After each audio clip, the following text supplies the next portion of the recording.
Die ou tannie wat ook by die dokter gekom het, sy het seker ook maar gedink dis winde wat pla. En hy het haar ondersoek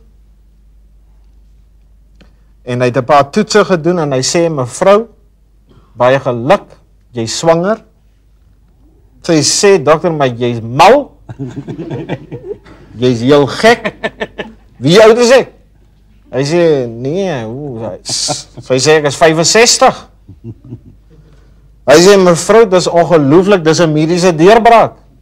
Ons skryf die Guinness Book of Records heel oor nou met hierdie storie van jou. So hy sê, dokter, maar jy weet nie waarvan jy praat nie, wie oud is my ou man? Hy sê, hoe oud is hy om? Sy sê, hy's 92. Hy sê, tante, ons gaat oorsee. Hierdie surrogaat drieling, dit tel nie eers nie. Hier gaat ons groot geld maak. Hier, met hierdie storie vertel nie. Bel onmiddellik die oom. Daar is die telefoon en die tannie het gebel. Nou gee die oom antwoord, hy sê, ja. Sy sê, jou ou stouter, weet jy, ek is swanger?